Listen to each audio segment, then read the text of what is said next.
Seja muito bem-vindo à live de hoje. Se você não me conhece, sou Paula Ribeiro, sou farmacêutica tricologista. E na live de hoje eu quero te falar 5 ativos naturais que eu sempre prescrevo para os meus pacientes que sofrem com psoríase. Por quê? Porque a minha formação farmacêutica eu também me especializei em tricologia e eu atendo todos os dias pacientes que sofrem com queda de cabelo, perda capilar, disfunções estéticas do couro cabeludo, que seria o excesso de oleosidade, psoríase, dermatite seborreica. Na live de hoje, eu quero te trazer um conhecimento mais aprofundado do que a literatura científica nos fala, de alguns itens, de alguns nutrientes que nós encontramos até mesmo na nossa alimentação, que são riquíssimos para poder tratar pacientes com psoríase. Eu te peço a sua compreensão, porque para eu trazer uma live mais dinâmica, eu trouxe esse cenário aqui, esse quadro novo, e é a primeira live que eu faço com ele, então depois eu vou melhorar a iluminação. Eu não consigo ter acesso às suas perguntas nesse momento, mas você durante a live pode deixar suas perguntas, que ao final eu vou ver todas e tentar responder o máximo possível. O que eu quero aqui é agregar valor na sua vida, seja você que possui psoríase ou que conhece alguém que sofre dessa doença que tanto incomoda. Ao meu lado eu tenho aqui o meu copo d'água, peço para que você também tenha o seu, porque hidratar-se é fundamental para a gente poder ter mais cabelo. E eu tenho o meu caderninho com muitas anotações, porque eu não quero me perder, eu não quero deixar de passar nenhuma informação para você. Então vamos lá. Para a gente explicar o que é psoríase, primeiro eu quero te explicar como que desenvolve, o que é a nossa pele, aonde está o nosso cabelo e o que é a psoríase do couro cabeludo, como que ela se forma no couro cabeludo. Então vamos lá.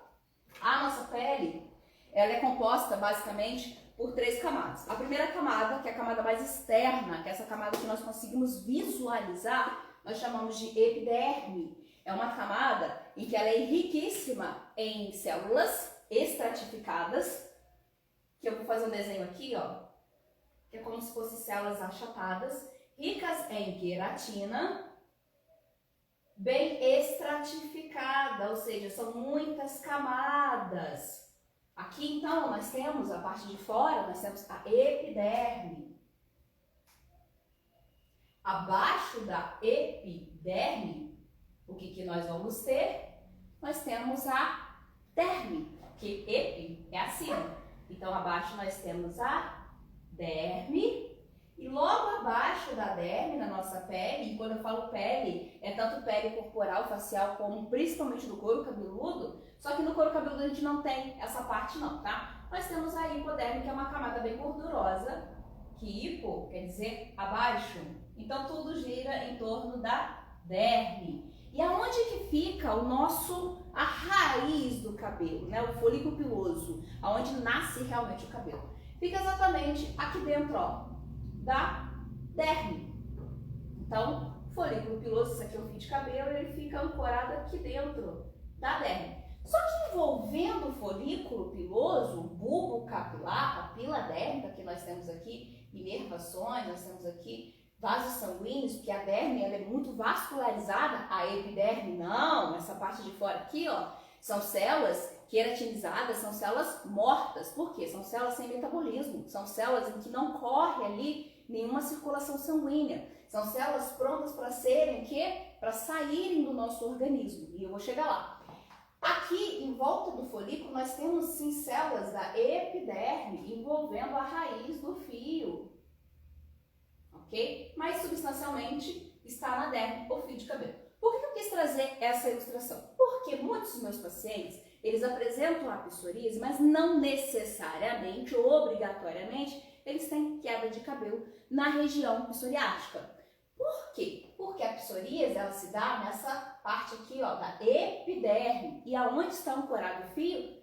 Na derme. Mas, como eu te falei, em volta da derme, onde está o ancoramento do fio de cabelo, nós temos células da epiderme.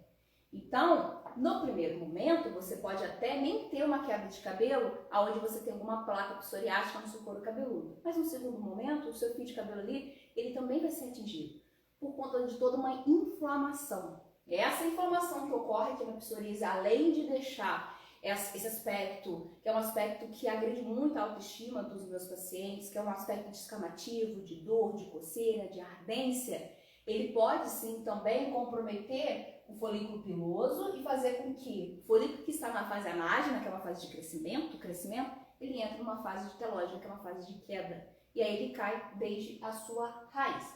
Bom, explicado aqui o que é epiderme, derme e hipoderme, nós vamos focar muito nessa parte da epiderme. E eu quero te mostrar agora como que se dá a fisiopatologia da psoríase. Vamos lá. A psoríase nada mais é do que uma hiperproliferação dessas células queratinizadas aqui, ó, da epiderme.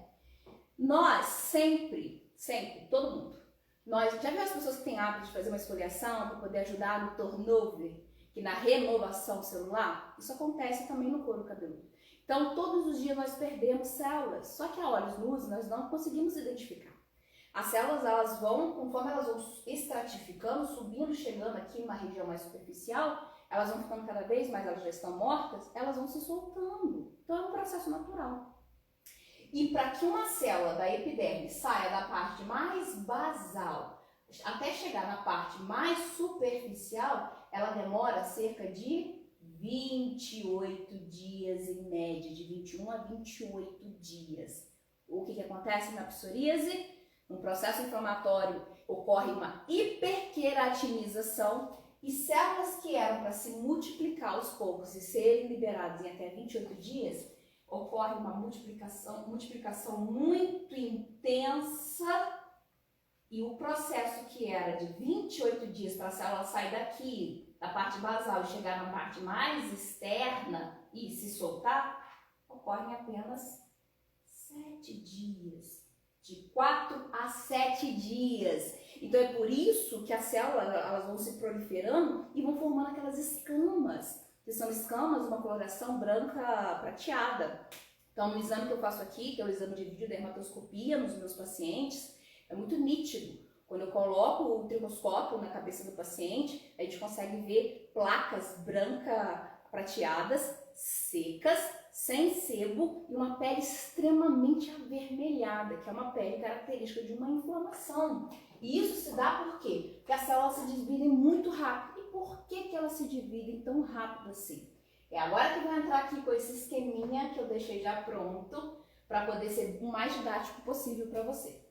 Vamos lá. Por algum gatilho da pele, e às vezes esse gatilho, ele pode ser um gatilho de cunho emocional ou até mesmo de fricção. Então os psoriáticos, eles têm uma tendência a desenvolver todo esse processo fisiopatológico. O que é fisiopatológico? Fisiologia é como o nosso corpo ele se processa. Patologia é algo de ruim que vai de encontro à fisiologia. Então, fisiopatologia da psoríase é o seguinte: existe sim um desencadeamento de um gatilho que faz com que células dendríticas elas fazem parte do nosso sistema imune. Já ouviu falar? Quando a pessoa ela fica gripada, ela começa a ter coriza, é o corpo tentando reagir contra um agente infeccioso, contra uma bactéria, contra um vírus, talvez se você contrair um protozoário. Então o corpo ele tem sim células que são células de defesa.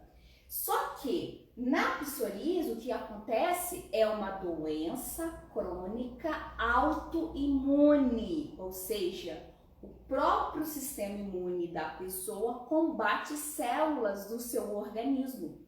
Ele não consegue diferenciar, ao invés dele combater somente vírus e bactérias que vêm de fora, que são antígenos, ele reconhece a sua célula como um antígeno.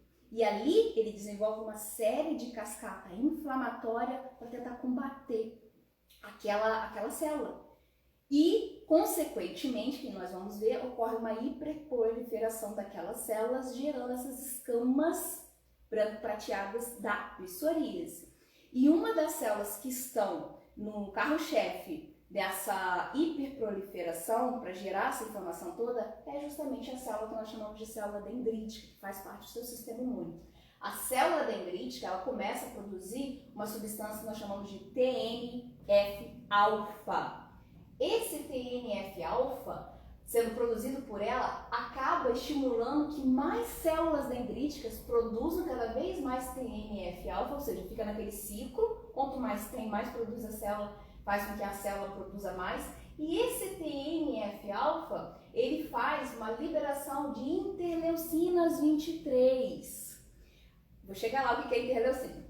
A interleucina 23 acaba estimulando linfócitos TH17. Linfócitos são aquelas células de defesa, só que ele vai tentar combater a própria célula do organismo do paciente psoriático. O linfócito TH17 começa a produzir interleucina 17 e 22 que vão em cima dos queratinócitos. Então, esses queratinócitos aqui, ó, é exatamente essas células aqui, ó. Vou até colocar aqui. Isso aqui, ó, é igual a esses aqui, essas células aqui. Então, essas interleucinas vão em cima dos queratinócitos. O que os queratinócitos fazem? Eles começam a produzir mais TNF-alfa. Olha lá, mais TNF-alfa. Cada vez mais estimula a célula dendrítica a fazer com que toda essa inflamação ocorra. Eles começam a produzir interleucina 17, eles começam a produzir queratina 6 e 16. Essa queratina 6 e 16 vai em cima do próprio queratinócito e faz ele se reproduzir muito rapidamente. Que nós chamamos de um processo de acantose. O que é acantose? É um espessamento da pele. Então, os psoriáticos, quando eles têm psoríase no cotovelo, no joelho, é muito comum a pele ali ser um pouco mais grossa. E é o que nós chamamos de acantose. Por quê? Porque essas substâncias queratínicas, elas acabam fazendo com que os queratinócitos se produzam muito mais rápido. E eles não conseguem se soltar com naturalidade, como a gente acontece nas partes do corpo onde essa hiperproliferação não acontece. Então, esse ciclo todo faz surgir as placas psoriáticas. E isso pode acontecer no couro cabeludo. Paula, são muitas pessoas que são acometidas pela psoríase? Sim. De 1 a 2% da população mundial. Sendo que desses 1 a 2% da população mundial, 80% apresenta psoríase no couro cabeludo e pode apresentar em outras partes do corpo. Mas 60% apresenta somente no couro cabeludo. Então, eu recebo aqui muitos pacientes que sofrem com esse quadro de psoríase, que já disseram que fizeram de tudo, mas lançam mão muito de medicamentos, porque hoje, o que é mais natural é, quando vemos uma doença, nós, na nossa cultura, né, na nossa ciência, nós temos muito a ciência ocidental, a alopatia, ou seja, para cada doença temos que ter medicamento, fármaco, química, e costuma-se lançar a mão para poder tratar a psoríase de glicocorticoides. O que é o glicocorticoide? O glicocorticoide é uma classe medicamentosa que ele tende a diminuir as ações exacerbadas do sistema imunológico. O problema é que ele traz inúmeros efeitos adversos, inclusive pode fazer com que a pessoa fique mais susceptível a contrair outras doenças. Por quê? Porque o seu sistema imune está sendo lá imunomodulado, ele está sendo diminuído para não ter essa reação dentro de você, para não causar as suas placas psoriásicas. Só que em contrapartida, você vive no mundo. E aí você pode estar muito mais suscetível a contrair outros tipos de doença.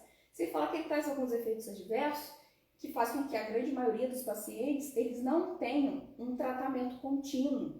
E aí você pode falar assim, vai, Paula, mas não é só tratar e acabou a psoríase? Não. A psoríase ela é uma doença crônica. O que é crônica? Ela tem recidiva. Então, quando você é propenso a desenvolver psoríase, você tem que se tratar, você tem que ter uma forma de tratamento. É por isso que eu trago aqui essa live para falar da forma mais natural possível, que a gente também tem que lançar a mão. Por quê? Porque vai ter que ser para sempre. Vai ser hábitos de vida, um tratamento que te proporcione qualidade de vida sem essas placas psoriáticas. Porque ela é uma condição crônica, é diferente de uma doença que às vezes ela é aguda. Então você tem um quadro febril, você vai e resolve a febre, resolve a causa ali, acabou. Você não vai ficar tendo febre para sempre por conta daquele motivo. Não, você já resolveu. Agora a cronicidade não. A cronicidade realmente, então é normal as pessoas elas terem às vezes a manifestação da psoríase por algum tempo, meses ou até mesmo anos. depois ela vai, melhora e por algum gatilho ela volta novamente.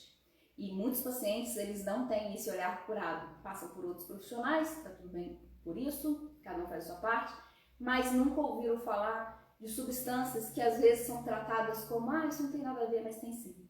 Nosso organismo, ele cada vez está mais doente. Por quê? Porque a gente lança a mão de uma alimentação que nos torna cada vez mais doentes. Bom, trazendo tudo isso aqui, agora eu quero entrar exatamente em quais são essas 5 substâncias que nos fazem tão bem.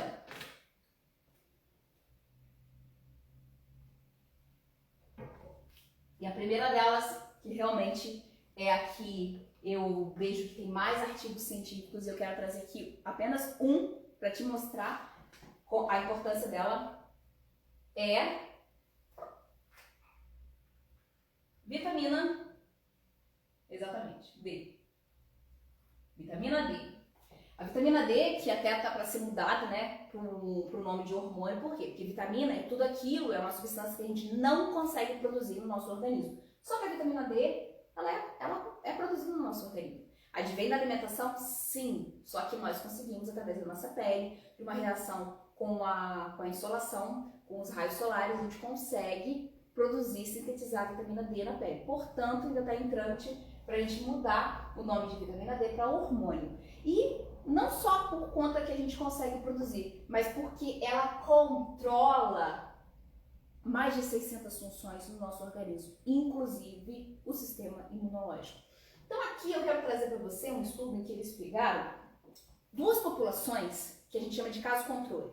Eles pegaram então 50 pacientes que tinham psoríase e 50 pacientes que não tinham psoríase. Os 50 pacientes que tinham psoríase nós chamamos de grupo caso e os 50 que não tinham psoríase, grupo controle. E fizeram a medição, fizeram o doseamento da vitamina D no sangue. E a vitamina D ela pode ser doseada tanto como 1,25 hidroxivitamina D ou como 25 hidroxivitamina D. E aí o que eles perceberam, constataram? Todos os pacientes que apresentavam psoríase tinham significativamente menos quantidade de vitamina D no organismo. Eles até trazem de que as pessoas que não tinham a vitamina psoríase, elas costumavam ter índices de vitamina D acima de 33, 34 nanogramas por decilitro. E os psoriáticos tinham abaixo de 19 nanogramas por decilitro. E pode ser que, por eu ter falado esses dados, você pense assim, ué Paula, mas lá no meu exame de sangue eu tô com 21, então eu não vou ter psoríase. Não é bem assim que funciona. Até porque muitos pacientes falam assim, mas o valor de referência fala que é de 20 até 100 e pouco, eu tô com 21 e eu estou bem. Não, o valor de referência nada mais é do que um dado estatístico e que pode não ser aplicado para o seu caso clínico, porque você não é uma estatística. Mas isso é um assunto para outra live. O que eu quero te trazer aqui é que quanto mais vitamina D no seu organismo, melhor vai ser a resposta imunológica e o controle dessa proliferação no seu organismo. E eles ainda pegaram esse grupo caso, que são 50 psoriáticos, e viram o seguinte, de que aqueles que tinham um quadro mais severo da psoríase tinham muito menos vitamina D no seu sangue. E como que eles chegaram nessa equalização de que é um quadro mais severo? Existe uma fórmula que nós chamamos, que é um índice, na verdade, é um índice de área e severidade da psoríase que nós chamamos de PASI. Então é um índice, área e severidade da psoríase, que é o tamanho da área que é acometido e o quanto que é acometido, que leva em consideração a descamação, o tamanho da área da placa, o eritema, o prurido. E aí eles viram que pessoas que tinham uma classificação mais alta de PASI, ou seja, uma psoríase mais severa, eram os indivíduos que tinham menos vitamina D no seu organismo. E mais, eles também fizeram uma correlação. Eles correlacionaram o índice de vitamina D com um índice que nós chamamos de VHS, que é a velocidade de hemossedimentação. O que é isso? Quando a gente faz a coleta sanguínea, existe um exame no laboratório de análises clínicas em que ele mede essa velocidade de hemossedimentação. em que eles pegam o seu sangue, fazem tipo uma centrifugação, e aí eles veem em quanto tempo vai ocorrer uma decantação dos glóbulos vermelhos. Os glóbulos vermelhos, as hemácias, é a parte sólida do nosso organismo. E o plasma é a parte líquida. Então, quanto mais rápido os glóbulos vermelhos eles vão se decantando, se sedimentando, isso quer dizer que ali no plasma tem proteínas inflamatórias. Então, o VHS é um exame que ele é muito utilizado para poder fazer um doseamento do índice de infecção ou de inflamação no corpo humano. Portanto, quanto mais rápido essa velocidade, maior é o resultado desse exame, que é o VHS, e isso quer dizer que a pessoa está mais inflamada. E para os homens, costuma ser o numeral 15, VHS é em torno de 15, 20, para as mulheres em torno de 20. E nesse quadro, em que eles fizeram o doseamento do VHS nos pacientes psoriáticos, mais de 68, mais de 56% apresentavam VHS entre 60 e 80. Isso mostra o quê? Um alto índice inflamatório. E mais de 32% tinham VHS acima de 100. Então isso mostra também que é uma grande inflamação. E mais, aqueles que tinham um VHS mais alto, estava mais inflamado, eles também possuíam a vitamina D mais baixa. E isso tudo corrobora dizendo de que sim, a vitamina D ela é imprescindível para a gente poder sim controlar a psoríase. E não somente a psoríase, como qualquer outra doença autoimune, ela é muito bem-vinda. A vitamina D ela se encontra em alguns alimentos, como principalmente o óleo de fígado de bacalhau, como no salmão. Só que são alimentos que não fazem parte do nosso dia a dia, da nossa alimentação do dia a dia. Portanto, ela é costumeiramente, eu indico sim a suplementação da vitamina D através de cápsulas ou gotas. Agora, o segundo item que eu quero trazer aqui para vocês, natural, que atua também a favor da psoríase e que tem estudos científicos mostrando, é a vitamina A. A vitamina A, ela é uma vitamina muito presente na cenoura, na abóbora, na batata doce, no brócolis. E por que ela é imprescindível? Porque ela também ajuda a controlar essa proliferação. E não somente isso, porque ela junto com a vitamina D, elas andam juntos, encasadas. Por quê? Porque olha lá, nós temos uma célula aqui, ó. Vou fazer de azul. Temos a célula aqui, o núcleo da célula. Para a vitamina D atuar nessa célula, ela precisa se ligar a essa célula. E ela se liga a essa célula através de um receptor, que nós chamamos de VBR, que é o receptor da vitamina D. Só que quem produz esse receptor da vitamina D é justamente a vitamina A. Então, a vitamina A, ela ajuda na síntese do receptor da vitamina D. Por isso que elas andam tão em conjunto. E aí tem artigos mostrando que quando as pessoas elas têm um índice de vitamina A muito baixo no seu exame sanguíneo, o PASI da pessoa é muito maior, ou seja, a psoríase ela está muito mais elevada, a área cometida é maior, a severidade é maior. E quando nós temos níveis maiores de vitamina A, nós temos um PASI menor. E isso por quê? Porque a vitamina A ela evita essa hiperproliferação e ela também ajuda muito na cicatrização da pele. E os psoriáticos, muitas das vezes, principalmente no exame de videodermatoscopia, eu vejo muitas escoriações, porque eles coçam, tem coceira, é prurido, e acaba que eles se arranham. E isso é ruim, porque uma pele não íntegra é uma pele propensa a ter glicose, é uma pele propensa a ter contaminações.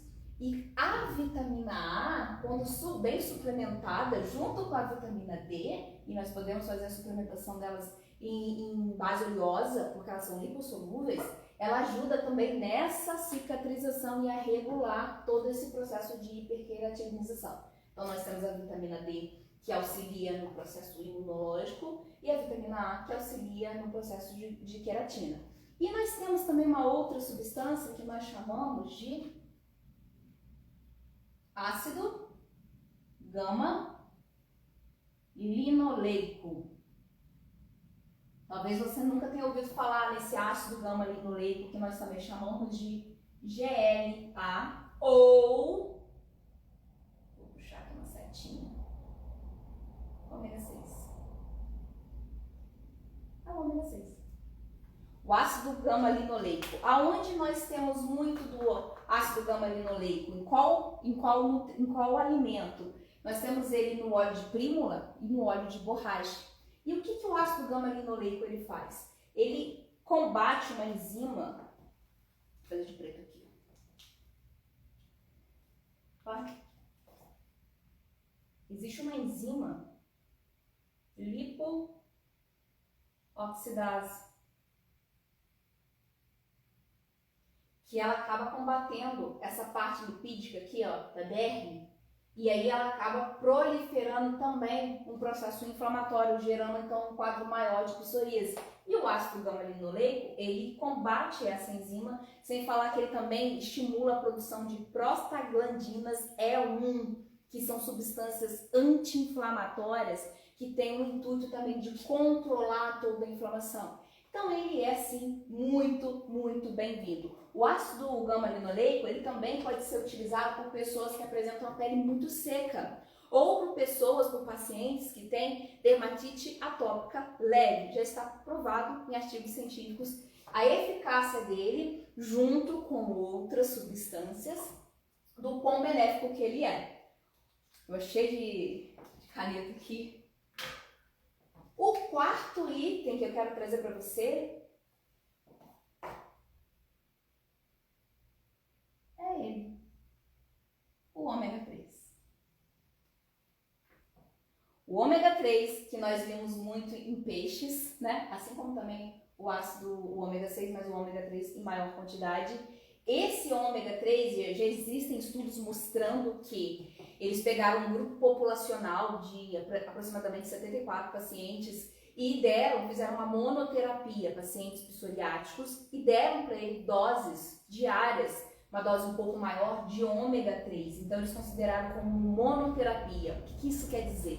Eles simplesmente só fizeram isso, eles deram por 8 semanas uma dose mais elevada de ômega 3 para os pacientes psoriáticos e acompanharam como que seria o desenvolver da psoríase. E eles constataram que com 8 semanas tiveram um sucesso em grande percentual dos participantes com uma dosagem mais alta de apenas ômega 3. Então o ômega 3 ele sim é muito bem-vindo num critério que nós temos de tratamento aqui na clínica para pacientes psoriásicos, sem falar que ele faz bem também para inúmeras outras funções no organismo, porque ele também é um excelente anti-inflamatório e antioxidante, um dos mais potentes que nós temos. E para encerrar isso aqui, não é mais um elemento, não é mais um nutriente que eu vou falar para você. O que eu vou falar aqui, na verdade, é uma estratégia dietética que traz dentro dessa estratégia alimentos que são ricos em A, D, ácido gama-linoleico, ômega 3, que nós chamamos de dieta mediterrânea. O que consiste a dieta mediterrânea? A dieta mediterrânea é uma estratégia dietética. Eu não gosto de falar dieta mediterrânea. Por quê? Porque a pessoa ela acha que quando ela assume um tipo de dieta, ela obrigatoriamente ela não pode usufruir de outros alimentos. Então, o que eu gosto de trazer para os meus pacientes é uma conscientização de que são estratégias. Então, pode ser que nos primeiros 3 meses nós vamos sim fazer essa dieta mediterrânea muito mais acurácia, depois a gente vai reintroduzindo outros alimentos, e é por causa disso até que eu fui para a nutrição para tratar de pacientes autoimunes. Por quê? Porque eu, como farmacêutico, eu conheço muito bem dos fármacos, mas eu sei que às vezes eles têm os seus limites de atuação e que o estilo de vida diferenciado das pessoas que fazem elas adoecerem ou que trazem a cura para os seus corpos. E quando a gente fala da dieta mediterrânea, o que se baseia essa dieta? É uma dieta rica em verduras, legumes, frutas, peixes, em que nós temos pouco lácteo e de seus derivados, carne vermelha, glúten. Por quê? Porque são substâncias que podem sim inflamar o seu intestino. E o que o intestino tem a ver, Paula, com psoríase no couro cabeludo? Ora, está mais do que provado de que existe toda uma correlação do seu intestino com tudo que há no seu organismo, até mesmo com o seu cérebro, até mesmo com quadros de depressão. Então você acha que ele não vai agir em cima de uma psoríase? Age. Como? É muito comum as pessoas apresentarem disbiose, apresentarem a síndrome do intestino irritável, apresentarem um intestino que está muito inflamado. Isso é por conta da alimentação que nós costumeiramente temos aqui no nosso país, que é uma alimentação rica em carboidratos simples, que é o arroz, o feijão, pão branco, rica em gorduras, lipídios, pobre até em proteínas e pobre em micronutrientes. Então a dieta mediterrânea é o contrário. Ela, na verdade, ela é rica em proteína e ela é rica em micronutrientes. Micronutrientes, vitaminas, minerais, substâncias bioativas, macronutrientes, carboidrato, proteína, lipídio. Aqui na Mediterrânea, ela nos fornece uma alimentação que ela fornece carboidratos mais complexos e, consequentemente, o que ela trata também? Ela trata da obesidade. E já está mais do que provado com estudos científicos mostrando que pacientes que têm obesidade são pacientes que apresentam uma inflamação crônica. Se essa inflamação advinda dos adipócitos, da carga de gordura, da inflamação que tem por conta que desenvolve uma diabetes mellitus, que desenvolve uma hipertensão, essa inflamação faz com que pacientes obesos tenham quadros de psoríase mais severo, acometimento da área mais severo também, maior, uma área maior. Então, a dieta mediterrânea, que eu gosto de trazer como estratégia da dieta mediterrânea, ela justamente também vem para poder tratar essas pessoas, para saírem do sobrepeso, para saírem da obesidade, para saírem dessa cronicidade inflamatória. E, consequentemente, também dentro dessa dieta, que é rica em peixes, em frutos, nós vamos ser ricos aqui, nessas substâncias aqui. Então, é para fechar a live que eu falo de que os estudos que mostram que a dieta mediterrânea é muito bem-vinda, inclusive até tem estudo mostrando que essa dieta mediterrânea ela é carro-chefe lá dos japoneses. E eles mostraram que um grupo de japoneses que até tem a psoríase, mas o quadro deles de psoríase é muito mais leve e são menos vezes durante a sua vida. Por quê? Porque eles adotam uma dieta mediterrânea que ajuda a controlar o peso deles, então fazendo com que eles tenham uma inflamação crônica menor, porque eles não são obesos, e também atribuem todos esses nutrientes na sua dieta. E era isso que eu queria então trazer para você, esses 5 itens: vitamina D, vitamina A, ácido gama-linoleico, ômega 3 e a dieta mediterrânea, que são sim armas que eu trago para o meu paciente, para que a gente não pense somente em formular um tônico, que seja um tônico calmante, um tônico que vise tratar a inflamação. Sim, eu prescrevo shampoos que são específicos, condicionadores específicos para irem no couro cabeludo e trazer a calmia para o couro cabeludo. Então nós temos sim um tratamento que é um tratamento externo, existe sim aqui um tratamento de fotobiomodulação, então utiliza-se, eu faço sessões de laser em um determinado comprimento de onda, em que é um comprimento de onda que diminui essa cascata inflamatória ali no organismo, mas também por dentro. De fora para dentro existe sim tratamentos excelentes aqui na clínica, mas também de dentro para fora, que é primordial. Para quê? Porque um organismo mais saudável, a tendência é termos menos inflamação. Agora eu vou dar uma olhada para ver se vocês deixaram alguma dúvida.